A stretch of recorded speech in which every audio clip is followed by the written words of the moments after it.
Welcome back to this hobby of ours. I am very, very excited to do today's video. You know I love my watch books, my books. Today we have my collection of the Patrizzi Pocket Expert books from none other than Osvaldo Patrizzi himself. Osvaldo is an amazing pillar of the watch community. He's been in watchmaking since 1965 and then is more or less an art collector and historian now. He's published a bunch of books, a number of them with Guido Mondani, the Mondani House, and all of their fabulous Rolex and Patek books. But he's also responsible for more or less creating the first watch auctions going as far back as, 74. And he founded Antiquorum. The catalogs from the Antiquorum auctions actually function as high-end watch books as well. I've got a handful of them and I'll be reviewing those too. Watch collectors all around the world, we owe Osvaldo a great debt of gratitude for all of his work over the years. And today we're going to zoom in and focus on these wonderful little pocket experts. There is 6 of them.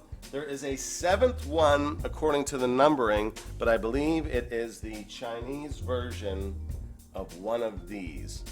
So I believe I have the entire collection here, and we're going to go through them and give you a sense of them.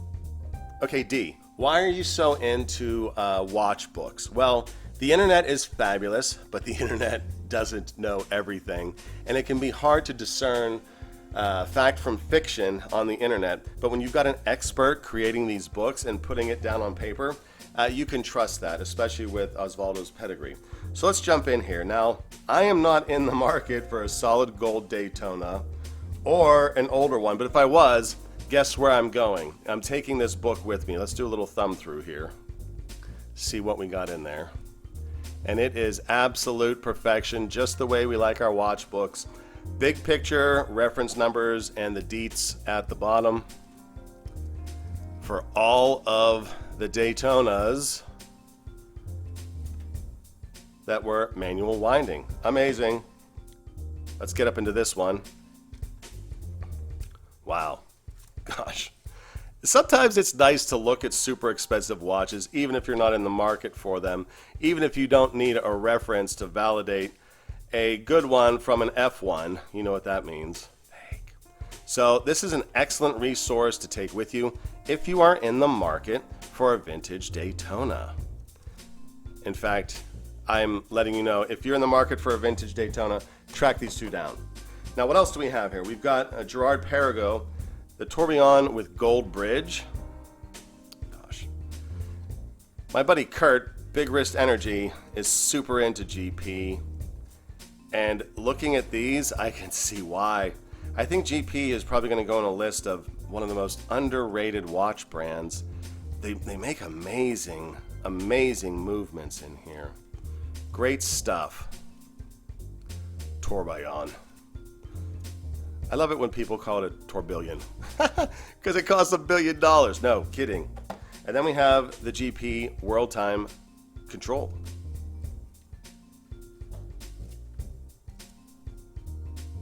I think Kurt's hunting one of these. Kurt, you should pick up one of these books if you're going to get the GP World Timer.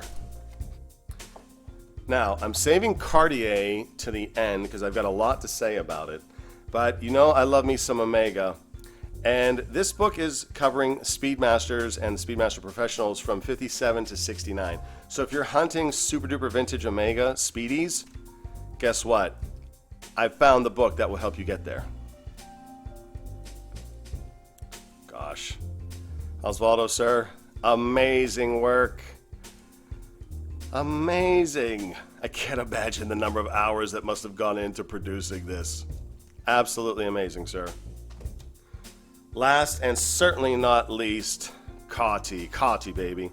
Now the funny thing is, the Cartier book is the thickest of them all. Well, maybe even Steven with the Tourbillon. Why do I enjoy this Cartier book the most of all? Because in this particular book, there were so many different Cartier watches that I'd never seen before in this book. At least a dozen or more. Oh, crash. Just amazing watches. And if you don't know something exists, how can you hunt for it on eBay and Chrono24, right? I never knew that watch existed. I mean, I think that's a woman's watch, but you get the point. You get the point. Oh, there's my baby Basculante. Oh, no, that's the taller one. Kind of knew about that one. Never knew about this one, the Duo Plan. Parallelogram, asymmetric. Just absolutely gorgeous. Oh, never knew this one existed. Oh, what? Dude, look at that watch. Blue bezel Cartier from the 80s. Gorgeous. The sad thing about Cartier is everyone's onto them now, and you can't get the rare birds at a good price. Everything's shooting up, which I guess they deserve it, so I can't be mad. This one. Never knew this one existed. Mr. Patrizzi, sir, thank you for sharing your knowledge with the watch world through these fabulous books. They can be challenging to find these days. I think I found most of these on eBay or a secondary website, as I sometimes cruise abebooks.com, that's abebooks.com, to get them. Every now and then they will pop on eBay, and when they pop, you got to grab them because there are unlimited supplies throughout the chain, and most of these are in, let's see here, we got English and French for these, Italian and English for these, and they're just absolutely fabulous, and I'm so pleased I could share them with you today. So I hope you're doing well wherever you are in this wonderful, beautiful hobby of ours. Go buy a book. We'll catch you in the next one. Peace.